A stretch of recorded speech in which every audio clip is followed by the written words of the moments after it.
Hi, my name is Max Nerone, and my group and I decided to do a project on performance-enhancing drugs. Today in our society, sports are all around us, and there's one common trend, like athletes using performance-enhancing drugs.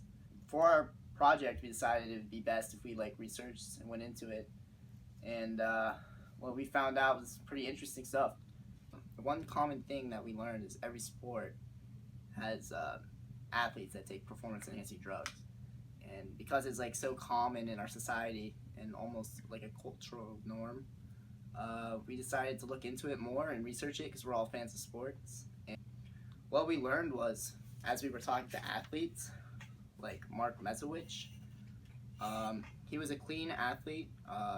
He never touched a performance enhancing drug in his life, and what happened was he was a left-hand reliever, and so was his buddy, and they were both competing for the same spot, trying to get into the major leagues. His friend made it over him, and he only made it to the minor leagues, which is still pretty good.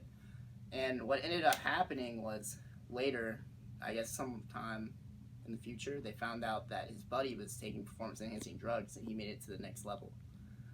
So this brought up the question, is performance-enhancing drugs cheating, or is it just taking it to the next level? And Mark Mesowich could have made it to the big leagues if it wasn't for his friend cheating. And that question's always been stuck in his head, he said. So let's get into the effects of performance-enhancing drugs on your body. Probably start off first, what are PEDs in general?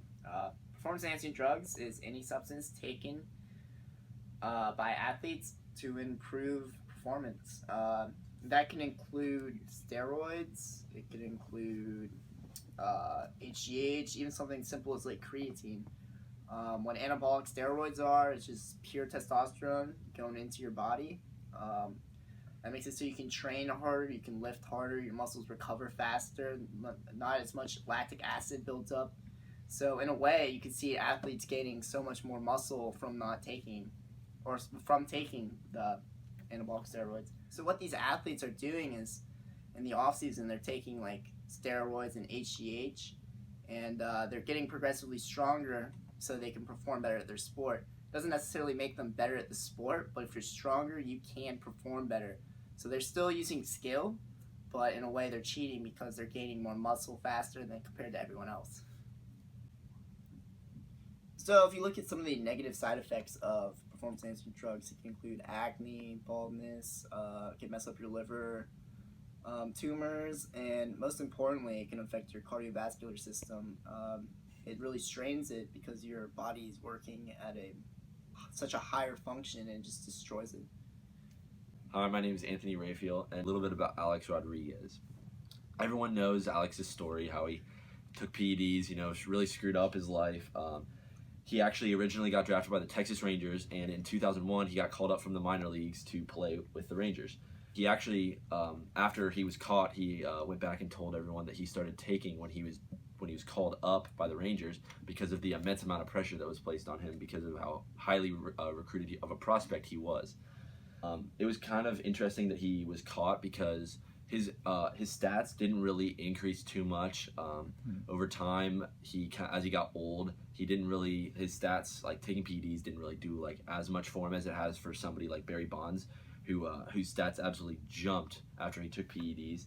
The steroid that A-Rod took was primobolan, which is a trade name for a steroid called methanoline enthylate, which is a commonly used steroid by multiple guys who have been caught in recent years.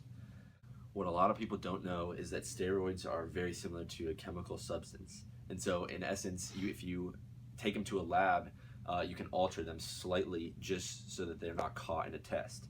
A lot of times athletes, this happened with A-Rod, this happened with Bonds, and most recently Maria Sharapova, they don't get caught for 5 to 10 years because what they're taking isn't in the system that is being tested for. And so a lot of times when tests are done, these guys are going years and years without being caught.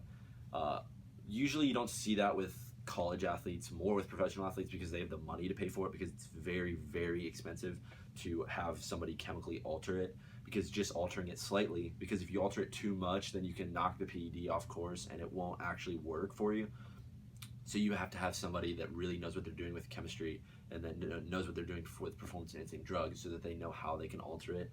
Chris Franz, the guy we talked to, who's in the industry, was telling us all about it and how it's become more and more of a thing with these guys that have more and more money. Anthony Bosch did this with his business back when he was in business before he got caught selling to A-Rod.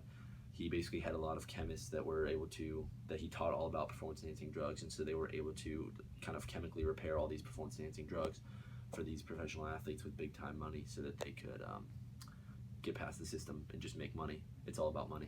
All right, so now we're going to start talking about some health risks for later in life. Obviously, you're going to get the short-term effects of taking PEDs, which is obviously going to be your muscle mass gain, your performance is going to go up. Obviously, that's why they call it performance-enhancing drugs. But at the end of the day, there's going to be some long-term effects on your body that aren't going to be good for you because these products that these athletes are taking aren't FDA approved. So you don't really know what you're putting in your body. You're just trusting the word of some chemist. So some examples of future health risks that some athletes are going to run into. You're going to see your occasional athlete acquire heart disease. You can always be diagnosed with cancer. You're always at that risk just because of all the chemicals you're putting into your body, and possible blood clots. Hey guys, my name's Sam Cook, and I'm here to tell you what my group members and I did for our action step. What we did for our action step was we went to 2 ex-Ohio State baseball players' houses and explained to them the danger of PEDs, health risks later in life that could affect them, and to help spread awareness pretty much to say no to performance-enhancing drugs. There's a lot of health risks that will not benefit you for later in life, and we pretty much told them if there's any kids playing Little League or any kids in high school, middle school, even early college, to not take performance-enhancing drugs. It ruins the game of baseball and other sports, and we're trying to say no to performance-enhancing drugs. The obvious sign that someone is using PEDs is rapid muscle growth. PEDs don't help your hand-eye coordination at all, so an increase in statistics doesn't necessarily mean the player is using performance-enhancing drugs. There's a bunch of ways that it's suspicion. The testing is very expensive, so it does not occur in high school sports. It's more like concurring in college sports and professional sports. But you can do regular tests at your pediatrician, but it's not very common.